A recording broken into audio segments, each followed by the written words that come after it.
Hey everyone, Aaron here, and today we are USA, and I am finally back making videos. Finally found some time off from work to make this, and starting off our qualifying session here, we have Mossman sitting in the middle of the track. He has retired, and I can confirm that his controllers ran out of batteries. Man, that guy can't catch a break. He's DNF'd like 3 or 4 races since joining the league. So crossing the line with 33.4 in our first run. We had just taken pole for a few seconds, and Detainable stolen our thunder a few seconds later. It's fine. I knew he was a little faster than me anyways, and so it's given me a lot of confidence. Going on the second run, I felt at this moment I knew I could break into the 32s.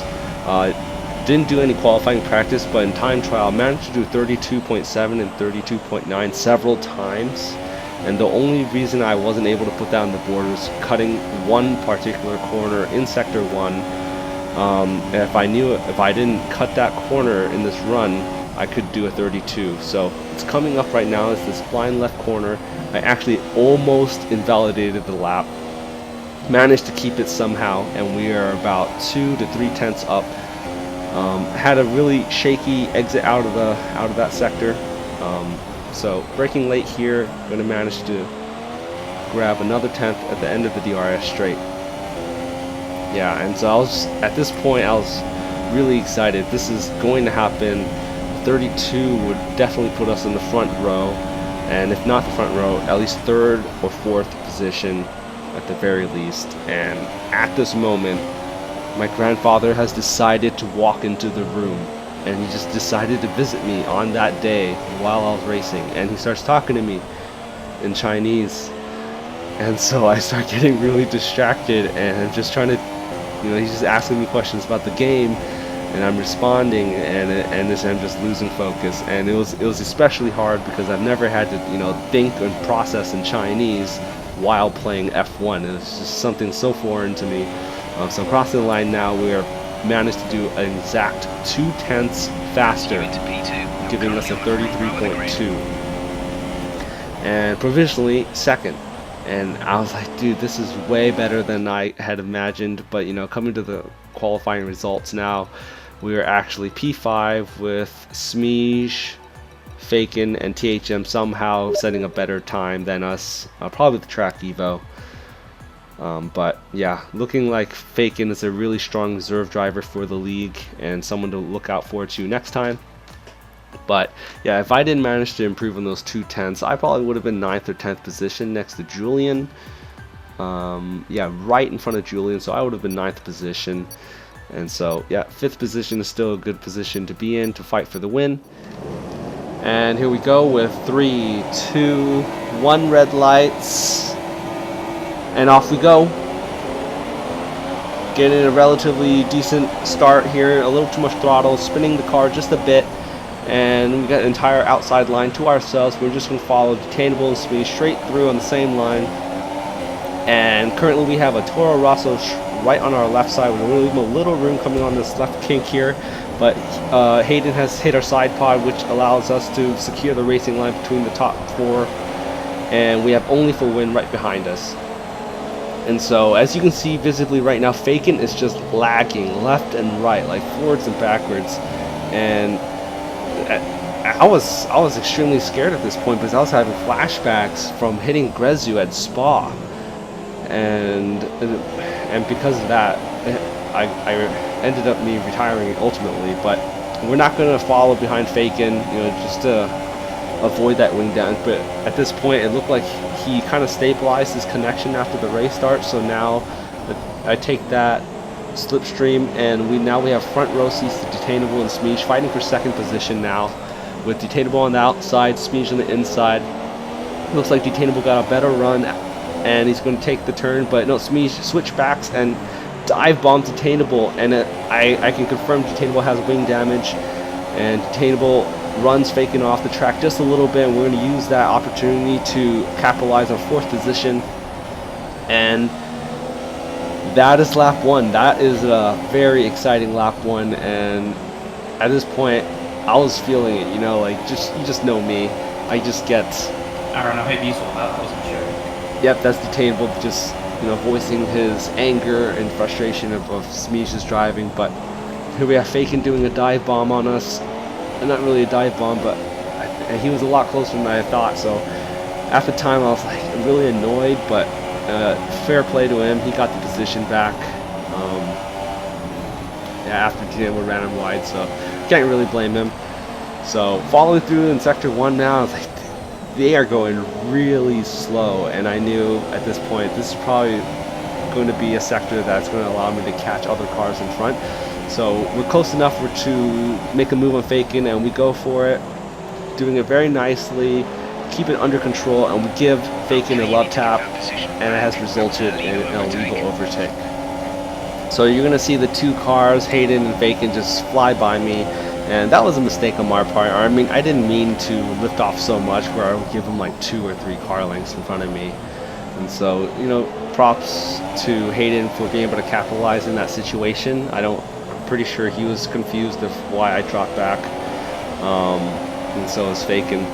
So at this point, I was frustrated. Yeah, I wanted that podium position, in 3rd, challenging position. But at this point, I knew Faken was a little slower than me. I knew I had more pace in him. I wasn't too sure about Hayden at the time, but all I knew, or all I had to go off of, like, I had a race-long battle with Hayden in Hungary, and so it wasn't going to be very easy to get past Hayden, but, right now my focus was on Faken, and I knew coming to Sector 1 right here, you're going to see that Faken is struggling very much, and I'm just gaining off every turn, maybe like half a tenth here, half a tenth here, and there, and as soon as you know it, we're like right behind his gearbox, and we're going to throw it on Rich, and this is a very wide open turn. We're going to go for it. We're going to lock up a bit and take the position. Good job, nice overtake.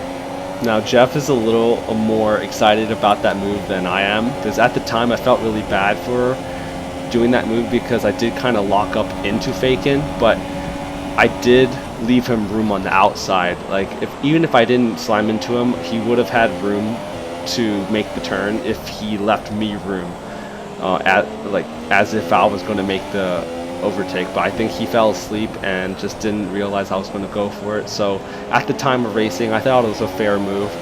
So yeah, if he's watching this video by any chance, I am sorry. So yeah, cutting ahead 3-4 laps now. Koldo is now behind us. Only for Win and Faken are now gone from the mini-map, and at this point I felt even worse, because if Faken was gone and he's pitted already, he's definitely gone in to change his wing, and just connecting dots 1 and 2. Definitely my fault, so feeling really bad about that, but there's nothing I can do about it, so just focusing on the car ahead. Now we have Hayden, and coming up on turn 1 with DRS, we are going to make the move on him, but we took that turn a little shallow. We turned in a little too early, and I didn't expect the brakes to be as good as they did, so we slowed down. It didn't have enough speed to actually get the move done. So yeah, just going to stay behind Hayden for now, but putting on the pressure at lap 8. Just want him to feel the pressure and hopefully get this move done by the time we pit, which would be the end of lap 9. Now the strategy here is pretty easy. If you start in ultras, you go to lap 8 to 10, even 11 if you're bold enough, and then go on to softs, which should last you pretty comfortably. So I think if you got wing damage, the plan would be to go on super softs until lap 18 or 19, maybe even 16, and then you pop on ultras. And some people may be thinking, yeah, that's a long time to go on ultras, like 12 laps, but at the end of the race you're going to have less gas on board, and so your tire degradation is not going to be so bad, and you're going to have a longer window of time of usable grip on those ultras. So as long as you can build that gap in the early stint, and then just make your overtakes early and then hold your position, I think it would have been fine. Some people may disagree, but all I'm saying right now is I'm lucky that I didn't have to use a backup strategy like that. So once again, right behind Hayden because of our sector 1 times, managed to get a really good run, and we're gonna be in range of DRS here, and he's going on the inside to defend a little, and we're gonna go for a little dummy move here. We're a little too far to get the move done anyways, but just want to let him know that we're still right behind him. And since we're about to come in, we're going to do anything to get past him to get that track position into the pits. And we're going to pull a smidge move right here, but a little more under controlled. And he's obviously going to get the better run out of that since he's on the outside. And yeah, at this point, knew wasn't going to get past him anyway, so we're going to take a look at our tire wear, 58%.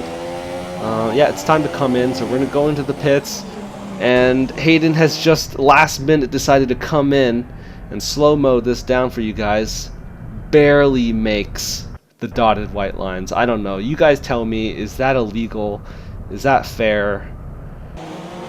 Yeah, you just let me know. But I was annoyed, but I wasn't mad because I didn't get wing damage. Like, I don't know. You probably would have heard that little crunch in the slow-mo. I thought that was wing damage, and yeah, luckily there was no wing damage. So coming out of the pits now, we're going to be seeing Julian fly off on our right side here. He came in lap 6 and he's on the supers, and I was grateful for that. With Julian in front of him, maybe he could slow down Hayden enough where I could just get past Hayden easily. But it looks like Julian's struggling for pace around here because we're on the soft tire and Julian is just getting overtaken by Hayden. So I was like, okay, I don't want to fight with Julian, but surprisingly he just let me through, and that thought went out the window, and I was extremely grateful. I let him through in Singapore when he caught me on the stint, and so I guess, just being good teammates, he let me through today in the USA. I see him weaving, looking backwards, and I decide to weave a little bit just to say thank you. And can confirm that he did see that. So focusing on the battle with Hayden now. Coming up is probably the best I did Sector 1 all race. As you can see, it's just very efficient, clipping each curve perfectly, keeping it nice and tight, hitting this blind left corner perfectly, using the slingshot corner, getting a really good launch. Traction's really good on these fresh softs, and we're going to just be right behind Hayden, and we're going to challenge him. And then it looks like Hayden's locked up. He's gone wide, and he's just made a mistake, and that has given us a good run down the straight with DRS, and there's just absolutely no way he's going to pass us here. He's going to try to go to the inside. We're going to cover him off, tell him that's not going to work, buddy, and we're going to brake, and we're very shallow. We're going to take the entire width of track. We just have to, and Hayden avoids us, thankfully, and that is P4. And now to only focus on the P3 ahead, which is AOR path, but I think realistically it's either smidge or THM at this point. At this point of the race, I'm not exactly sure how far ahead they are up on the track, but if I had to guess, that'd be 8 to 10 seconds from what it looked like on the mini map. So I think, yeah, there we go. We got the timer. 7.6 seconds ahead is smidge, and cutting ahead about 9 laps at lap 21. We finally caught THM about 1 second at lap, and that was a little saddening for me, because I knew he had wing damage, and the only person that he could have gotten wing damage from was smidge. And I was not surprised. So yeah, sadly THM had to deal with me catching him. But at the same time, not very sad, because this meant taking second position when I was already content with third.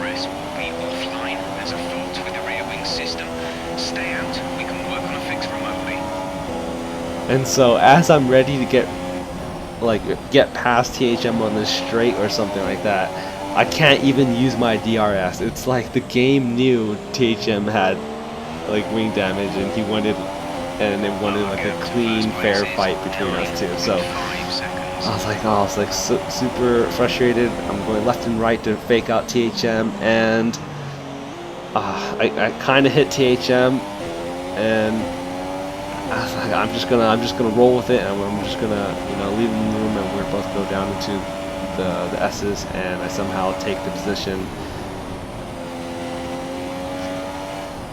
But yeah, pretty much once I was ahead in the S's, I knew he wasn't going to catch me since I was already catching him 1 second a lap previously. And I do have to give him a small apology for hitting him off in turn 1. You know, hoping to get more wing damage, but at the same time, I knew he was slower anyways, so I could have given him the position back. I probably should have, but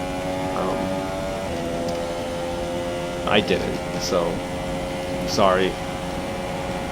And now cutting ahead to lap 27, we have Grezu. He came out of the pits lap 25, 26 in the Ultras, and you know, we had a similar situation to as when I was racing in Britain. Peacock Potato tried to overtake me several times, made mistakes, and then I had to re-overtake him in the race, which was a very annoying situation. But Grezu did not make any mistakes while he passed me. He didn't make any contacts,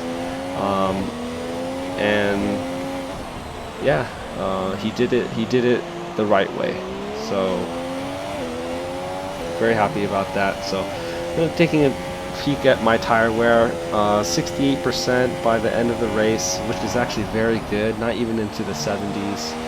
And we've just picked up another penalty in the second to last corner in the last lap, and I was so mad at myself for doing that.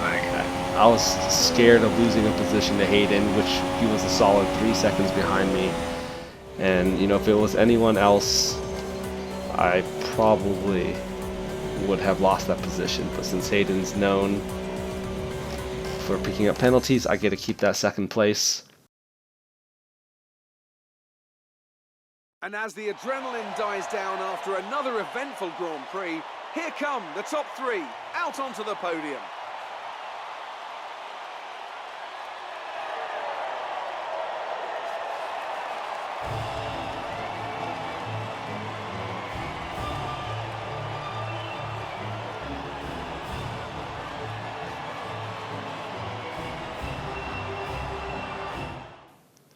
And so here are the results for the race then. We have Smeej, once again, congratulations to him for another race win. Congratulations to me for second place, and congrats to Hayden for another podium as well on third position.